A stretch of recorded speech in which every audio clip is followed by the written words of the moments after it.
Assalamualaikum warahmatullahi wabarakatuh. Alhamdulillahi rabbil alamin. Wassalatu wassalamu ala asrafil anbiya'i wal mursalin Sayyidina wa maulana Muhammadin wa ala alihi wa sahbihi azmain. Amma ba'du. Saudaraku semua, sahabat channel Jaka Jalan Kemarifatan, kita ketemu lagi yang pada kesempatan episode kali ini akan membawakan satu buah judul mengungkap rahasia Al-Buraq atau kuda bersayap. Al-Buraq yang dikiaskan dengan wujud kuda bersayap adalah kendaraan yang ditunggangi Nabi Muhammad pada saat Mi'raj menembus 7 lapis langit, di mana pemahaman ini tentang Al-Buraq sudah menjadi dongeng mitologi yang tidak pernah diketahui kebenarannya, karena itu kias tinggi yang disampaikan Nabi, yang pada saat zaman itu kendaraan tercepat di darat adalah kuda dan yang tercepat di udara adalah burung, hingga digabungkan menjadi kuda yang bersayap yang kecepatannya melebihi kecepatan cahaya. Jika seorang Nabi Muhammad saja untuk Mi'raj menembus 7 lapis langit menuju Allah, beliau beserta Al-Buraq yang kecepatannya melebihi cahaya.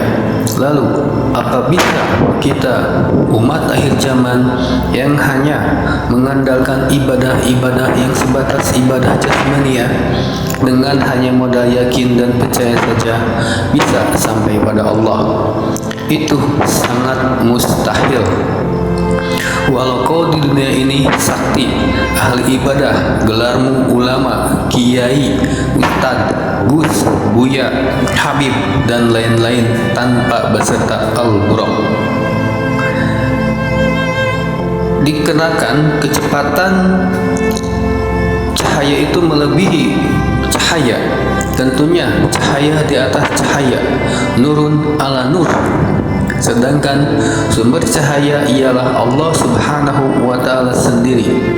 Tentunya cahaya itu turun dari sisi Allah sendiri, atau kekuatan yang turun dari sisi Allah sendiri, yang disebutkan dalam surat Ar-Rahman ayat 33.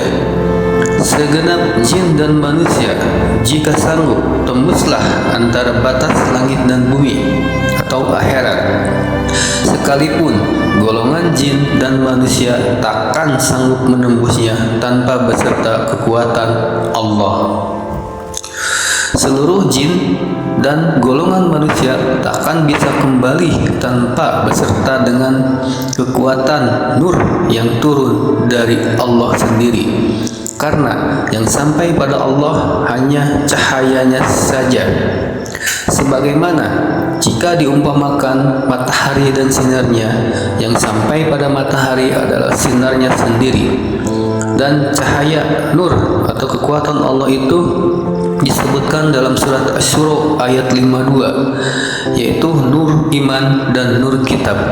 Nur iman dan nur kitab itulah unsur nur atau kekuatan Allah yang mesti kita dapatkan jika ingin bisa kembali kepadanya, melewati proses adaptasi menggandeng unsur nur mutlak dari Allah sampai kita melebur bersatu dengan nur atau cahaya itu menjadi manusia cahaya. Karena yang kita tuju adalah Allah Subhanahu wa Ta'ala, sumber dari segala cahaya. Lalu di mana dan kemana kita agar mendapatkan cahaya yang terbit dari sisi Allah itu? Tentunya hanya Nabi Muhammad yang tahu. Untuk itu, cari dan temukan dulu pewaris Nabi di zaman ini. Pewaris itu tidak bergelar ulama, gus, buya, ustad, kiai, habib, tapi disebutkan dalam Al-Kahfi 17, waliyam mursyida. seseorang manusia dari kaummu sendiri, dari golonganmu sendiri, rasulun min anfusikum, utusan Allah di zaman ini. Isi di balik manusia ini sama persis dengan isi yang ada di balik dada Rasulullah Muhammad sallallahu alaihi wasallam. Jadi, kau tidak akan bisa kembali pulang pada Allah hanya dengan ibadah bangkaimu saja. Walaupun kau baik, rajin sholat, rajin baca Quran, rajin sedekah, hajimu berkali-kali, semua itu akan sia-sia tanpa menggandeng unsur mutlak atau kekuatan Allah yang turun dari sisinya. Itulah hakikat dari al-buraq, sebagai sarana penghubung atau penghantar yang sifatnya langsung atau disebut juga dengan wasilah. Al-Maidah 35. Sahabat channel Jaka, Jalan Kemarifatan, mungkin itu saja yang dapat saya sampaikan pada kesempatan episode kali ini. Mohon maaf jika ada kata-kata yang terdengar asing, karena Islam datang dengan keasingannya dan akan kembali asing. Wabillahi taufiq wal hidayah, wabiridho wa inayah, ilahi anta maksudi waridhoka matlubi. Ini tentang praktek tarekat Naqsabandiyah Khalidiyah Nusantara. Assalamualaikum warahmatullahi wabarakatuh.